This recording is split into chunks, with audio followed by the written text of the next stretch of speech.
महायुद्ध में पश्चिमी मुल्कों से यूक्रेन को हथियारों की सप्लाई जारी है, लेकिन पिछले 1 साल से यूक्रेन अमेरिका समेत यूरोप के 3 देशों से फाइटर जेट की डिमांड कर रहा है, लेकिन वो पूरी नहीं हो पा रही है। और अब लातविया के प्रधानमंत्री ने यूक्रेन का साथ दिया है और पश्चिमी मुल्कों से अपील की है कि यूक्रेन को लड़ाकू विमान दिया जाना चाहिए।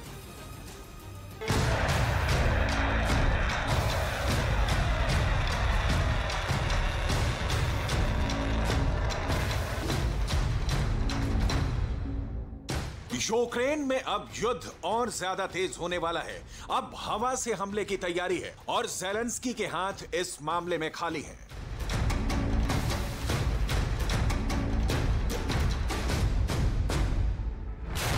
पुतिन की पलटन ने बड़ी तैयारी की है। एक तरफ मिसाइलों से ताबड़तोड़ हमले हो रहे हैं, तो दूसरी तरफ मॉस्को के तोप बिना रोके लगातार बम गोलों की ऐसी बारिश कर रहे हैं कि दक्षिण पूर्व यूक्रेन में यूक्रेन की सेना तमाम जगहों पर पनाह मांग रही है।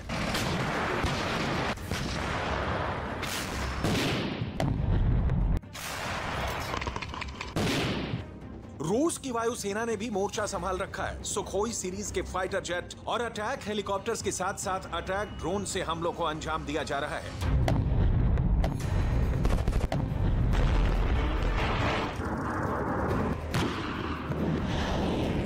वहीं यूक्रेन तोप के गोलों के लिए तरस रहा है।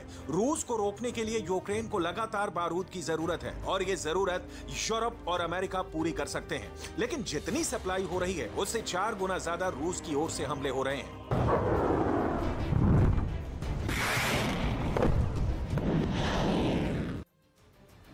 और ज़ेलेंस्की लगातार अमेरिका और यूरोप के देशों से फाइटर जेट की डिमांड कर रहे हैं। सब ज़ेलेंस्की की इस जरूरत को समझ तो रहे हैं, लेकिन इस जरूरत को पूरा नहीं कर पा रहे।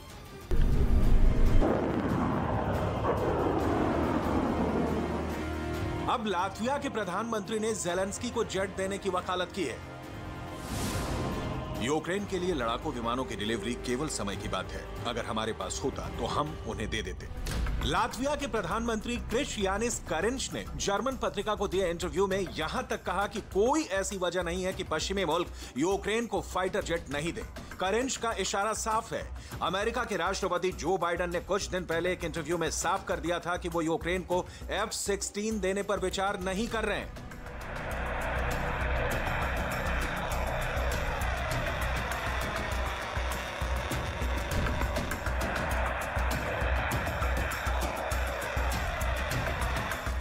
यही नहीं, एक वेबसाइट ने दावा किया था कि अमेरिका की कंपनी लॉकहीड मार्टिन F-16 लड़ाकू विमानों का उत्पादन बढ़ाने जा रही है, ताकि जैसे ही इस फाइटर जेट को यूक्रेन पहुंचाने का रास्ता साफ हो, उसे बड़ी संख्या में ये लड़ाकू विमान मिल जाए। यानी कहीं ना कहीं लॉकहीड मार्टिन को भी इशारा मिला है कि पश्चिमी मुल्क यूक्रेन को जंग में लड़ने के लिए F-16 लड़ाकू विमान दे सकते हैं। हालांकि अमेरिका, जर्मनी, ब्रिटेन जैसे ताकतवर मुल्क धीरे धीरे यूक्रेन को एडवांस हथियार दे रहे हैं। मकसद ये है कि यूक्रेन के पास इतनी क्षमता हो कि वो रूस को रोक कर रखे, ना कि रूस के भीतर हमलों को अंजाम दे, जिससे यूक्रेन से बाहर निकल करके जंग नाटो देशों तक पहुंच जाए। लेकिन लातविया के प्रधानमंत्री क्रिश्चियानिस करिंच कहते हैं कि जंग में यूक्रेन को जीत दिलाने के लिए हर मुमकिन प्रयास होना चाहिए। हमारा काम उन्हें अपने मकसद को हासिल करने में मदद करना है। सब अपने तरीके से मदद कर रहे हैं। हम लातवियाई उन्हें stinger missile, self propelled howitzer, helicopter, वर्दी और दवाइयां दे रहे हैं। अगर हमारे पास टैंक होते तो हम उनकी भी सप्लाई करते।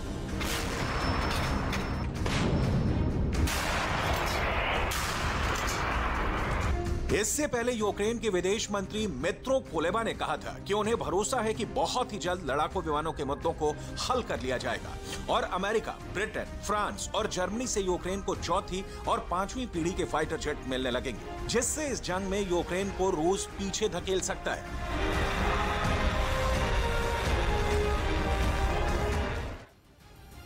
दरअसल F-16 अमेरिका का 4थी पीढ़ी का वो लड़ाकू विमान है जिसका प्रोडक्शन 46 साल पहले शुरू हुआ था और 2017 में प्रोडक्शन बंद कर दिया गया। लेकिन एक बार फिर कुछ अपडेट्स के साथ आपको बता दें कि 2019 में निर्माण शुरू हुआ। क्या है इसकी खासियत, वो एक एक करके समझते हैं। देखिए, 17 अगस्त 1978 को पहली बार ये सेवा में आया। 4थी पीढ़ी का सबसे ताकतवर लड़ाकू विमान F-16 को कहा जाता है। 5वीं पीढ़ी के रडार और सॉफ्टवेयर से ये विमान लैस होता है। हवा से हवा में मार करने वाली 6 मिसाइल से भी F-16 लैस है। यहाँ तक कि 20 mm के वल्कन कैनन से भी F-16 लैस है। साथ ही हवा से सतह पर मार करने वाली मिसाइल भी इसमें तैनात है। 1976 किलोमीटर प्रति घंटा की अधिकतम रफ्तार तक ये उड़ान भर सकता है और एक बार में 4220 किलोमीटर की उड़ान ये पूरी कर सकता है।